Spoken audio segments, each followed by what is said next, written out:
যদি এই বার্তা কোনোভাবে আপনার সামনে এসে থাকে, তবে তা নিশ্চিত রূপেই আপনারই জন্য। ইউনিভার্স আপনাকে আপনার জীবনের বিষয়ে কিছু গুরুত্বপূর্ণ তথ্য জানাতে চাইছে।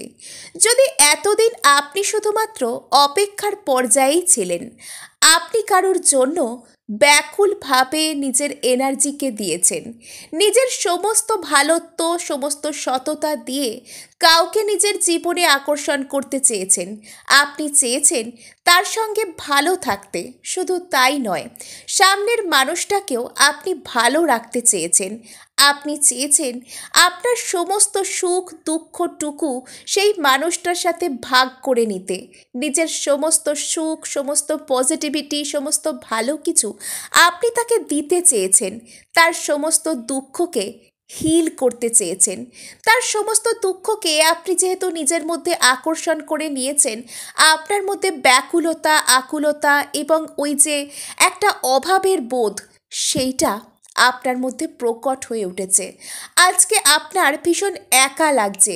আপনার মনে হচ্ছে সৎভাবে কাউকে চাইলে বোধহয় ফাঁকা হাতেই ফিরে আসতে হয়। তবে বিশ্বাস করুন, আজকে ইউনিভার্স আপনার জীবন বদলাতে শুরু করেছে। আর এটা কেন হচ্ছে? যখন আপনি কোনো মানুষকে নিজের জেনুইন ইন্টারেস্ট, সততা দিয়ে ভালোবাসেন, শুধু ভালোবাসেন নিজেকে ভালো রাখবার জন্য বা কাউকে ভালো লাগছে এটুকুর জন্যই নয়, কারোর জীবনকে আপনি সুন্দর করতে চেয়েছেন।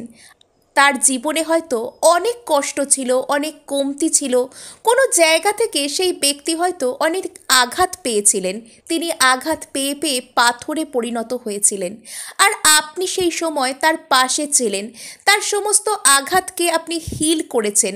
নিজের মধ্যে থাকা পজিটিভিটি, নিজের মধ্যে থাকা ভালো চিন্তা, সৎ উদ্দেশ্য দিয়ে যখন আপনি কাউকে ভালোবাসেন, তখন সেই ব্যক্তি আপনার মধ্যে থেকে সেই পজিটিভ এনার্জিটা পেয়ে হিল হয়। তার মধ্যে থাকা সমস্ত নেগেটিভ এনার্জি তখন বেরিয়ে যায়। আর যেহেতু আপনি তার সাথে এনার্জেটিক্যালি কানেক্টেড হয়েছেন, তার মধ্যে থাকা নেগেটিভিটি কিছুটা আপনাকেও প্রভাবিত করেছে। আজকে সেই ব্যক্তি হয়তো পজিটিভ, সে মনে মনে কোথাও গিয়ে আপনার মূল্য বুঝতে পারে, কিন্তু সে আপনার সামনে আসতে পারে না। কখনো একটু ইগো থাকে তার মধ্যে, অথবা এই যে আপনার ওভার গিভিং নেচার, কাউকে নিজের ভালোত্ব, নিজের সততার যে হিউম্যানিটির যে মিল্ক রয়েছে সেটা দিয়ে কাউকে পরিপূর্ণ করে দেওয়া, নিজের মধ্যে যে মানবতা গুণ রয়েছে সেটা দিয়ে যে কাউকে পরিপূর্ণ করে দেওয়া, সেই পরিপূর্ণ হয়ে গিয়ে সেই ব্যক্তি ওভারওয়েলমড হয়ে গিয়েছিল। সে বুঝতে পারছিল না আপনাকে এর রিটার্নে কিছু দিতে তো হবে, কিন্তু সেটা কি। আপনি তাকে এতটাই দিয়েছেন, আপনি এতটা ওভার গিভিং করেছেন তার জন্য, যে সেই ব্যক্তি বুঝতে পেরেছে আপনাকে রিটার্ন দিতে গেলে ছোটোখাটো কিছু দিয়ে হবে না, আপনাকে দিতে গেলে পুরোটাই দিতে হবে। তাই সে এতদিন নিজেকে তৈরি করছিল। আর আপনি যেহেতু তার নেগেটিভিটিকে গ্রহণ করে নিয়েছেন, তার জন্য আপনার মধ্যে কমতি লাগা, আঘাত অনুভূত হওয়া এবং নিজেরই একটু হিলিংয়ের প্রয়োজন পড়েছিল। আপনি তার জন্য নিজেকে এতদিন একা রেখেছেন। একা রাখার অর্থ এখানে স্বার্থপরতা করে কারুর থেকে নিজেকে গুটিয়ে নেওয়া নয়, অথবা কোনো পরিস্থিতি থেকে মুখ ঘুরিয়ে নেওয়া, উইথড্রয়াল নয়।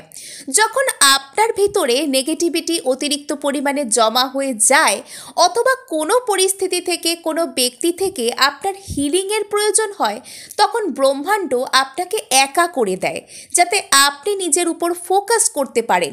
আপনার কোন জায়গায় কষ্ট রয়েছে সেটাকে যাতে আপনি অনুভব করতে পারেন, আর আপনি সেটার জন্য নিজেকে হিল করতে পারেন। সময় প্রত্যেক মানুষকেই কিন্তু হিল করে। সময়ের সেই ক্ষমতা রয়েছে, মানুষের ক্ষতকে পূরণ করবার যে ক্ষমতা, সেই ক্ষমতা সময়ের হাতে অনেক রয়েছে। তাই কিছুটা সময় আপনাকে একা রাখা হয়েছিল, যাতে আপনার ওই সমস্ত ক্ষত, ওই সব আঘাতের জায়গাগুলো পূর্ণ হয়ে ওঠে, আপনি যাতে হিলড হন। আর যখন সেই সময়টা আস্তে আস্তে পেরিয়ে গেছে, আর আজকে আপনার শুধুমাত্র রিসিভ করা, শুধুমাত্র গ্রহণ করার সময় এসেছে। ইউনিভার্স আপনাকে দু হাত ভরে দিচ্ছে। বিগত কয়েকদিনে আপনি হয়তো দেখে থাকবেন আপনার মধ্যে একটা সেন্স অফ লস, যেন সব কিছু আপনার হাত থেকে বেরিয়ে যাচ্ছে। অনেক ভালো কিছু আপনার হওয়ার কথা তো রয়েছে, আপনি ব্রহ্মাণ্ডের অনেক বার্তা রিসিভ করেছেন, আপনি সব জায়গাতেই শুনছেন যে আপনার ভাগ্যে ভালো কিছু আসছে, আপনার জন্য শুভ পরিবর্তন অপেক্ষা করছে, কিন্তু আপনি বাস্তবে এই সমস্ত কোনো কিছুকে দেখতে পাচ্ছেন না। তার কারণ হচ্ছে আপনার মধ্যে হিলিং প্রসেস চলছে। আর এই সময়ের পর আপনার মধ্যে যে একা লাগা, আপনার মধ্যে একা লাগবে, তবে তো আপনি কোনো একজন ব্যক্তিকে নিজের দিকে আকর্ষণ করবেন, তাই না? আপনার বাড়িতে জায়গা থাকবে নতুন আসবাবকে নিয়ে আসবার, ইনস্টল করবার, তবে তো আপনি সেটাকে আনতে পারবেন। আপনার মনের কাছে, আপনার এনার্জির কাছে যে কোনো বস্তুও তাই, যে কোনো ব্যক্তিও তাই, তার তরফ থেকে আসা এনার্জি গ্রহণ করবার জন্য আপনার মনে এনাফ ফাঁকা জায়গা থাকবে, আপনি সেটার প্রয়োজন অনুভব করবেন, তবে তো সেটা আপনার কাছে আসবে। আজকে আপনাকে সেটার জন্যই তৈরি করা হয়েছে।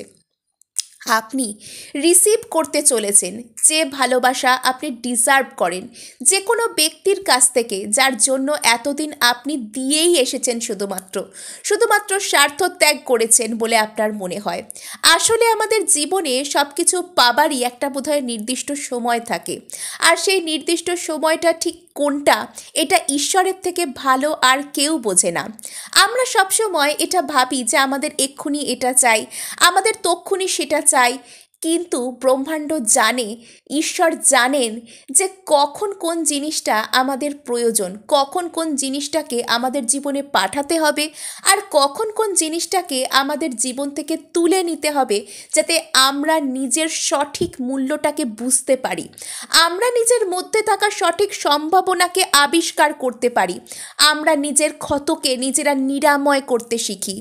যখন আপনি আজকে পজিটিভিটিতে পূর্ণ হয়ে উঠেছেন, কাউকে মিস করতে করতে আপনি যখন এটা ভেবে নিয়েছেন যে সেখানে বোধহয় গিয়ে আর লাভ নেই, আপনি কিন্তু এরপর আস্তে আস্তে পজিটিভিটিতে পূর্ণ হতে শুরু করেছেন।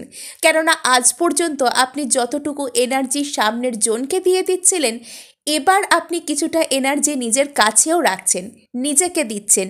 নিজের জীবনের নানান দিক যেখানে উন্নতির প্রয়োজন আছে, যেখানে ডেভেলপমেন্ট দরকার, আপনি সেখানে মাথা ঘামাচ্ছেন, আপনি সেখানে নিজের এনার্জিকে লাগাচ্ছেন, আর তার কারণে আপনি পজিটিভিটিতে পূর্ণ হচ্ছেন। আর তখন যদি পজিটিভিটিতে পূর্ণ হয়ে আপনি নিজের সঠিক মূল্যকে বুঝতে পারেন, আপনার জীবনে নতুন নতুন ভালো মানুষ, যারা জীবনে চলার পথে আপনার সঙ্গে থাকবে, যাদের সাথে আপনার আত্মার যোগাযোগ, যাদেরকে ঈশ্বর আপনার জন্যই সৃষ্টি করেছে, সেই সব নতুন মানুষরা তো আসবেনই।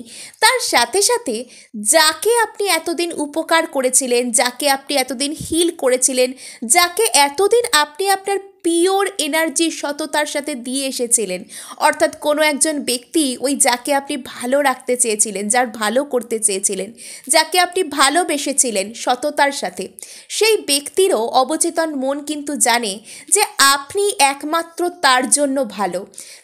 আমাদের জন্য আসলে কে ভালো হয়, এটা আমাদের অবচেতন মনের থেকে ভালো বোধ হয় আর কেউ জানে না। কেননা আমাদের অন্তরাত্মার মধ্যেই পরমাত্মার বসবাস। পরমাত্মা কখনো আমাদেরকে ভুল মানুষের কাছে পাঠায় না, কখনো আমাদেরকে ভুল পথ দেখায় না যেখানে গেলে আমাদের কষ্ট হবে। তাই তার অবচেতন মন আপনাকে নিজের দিকে আকর্ষণ করে চলেছে। যদি এতদিন তার অবচেতন মন আপনাকে ম্যানিফেস্ট না করতো, আপনাকে আকর্ষণ না করতো, আপনি তাকে এতদিন আপনার এই পিওর এনার্জি, আপনার পজিটিভ এনার্জি দিতেই পারতেন না।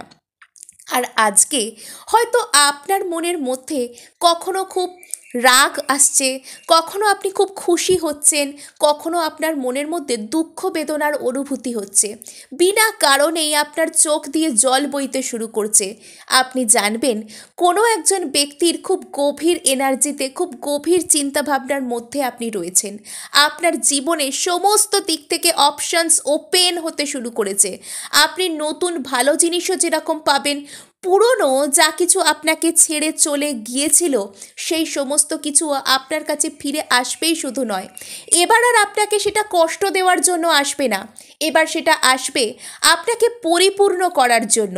আর আপনি এখানে শুধুমাত্র বেছে নেওয়ার জায়গায় থাকবেন, সেই রাজা মহারাজা অথবা রানী মহারানীর মতন আপনি নিজের অপশানকে বেছে নিতে পারবেন যে আপনি নিজের জীবনটা কার সাথে সুন্দর দেখেন।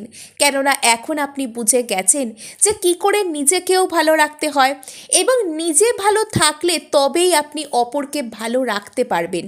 যখন এটা আপনি বুঝে গেছেন, তখন আপনার জীবনে ঈশ্বর বেস্ট অপশানগুলোকে পাঠাতে শুরু করেছে, এবং সেই ব্যক্তি আপনার জন্য ব্যাকুল হয়ে উঠেছে। কেননা আপনার মতন পজিটিভিটির খনি, পজিটিভিটির উৎস সে আজ অবধি কাউকে দেখেনি, কাউকে পায়নি। আপনি ছাড়া তাকে এভাবে হিল আর কে করতে পারত, তাই না? তাই তাকে তো আপনার কাছে ফিরতেই হতো, ব্যাকুল হতেই হতো আপনার জন্য। প্রকৃতির নিয়ম এটা। তো আজকে এটুকুই, দেখা হচ্ছে নেক্সট ভিডিওয়ে। ধন্যবাদ।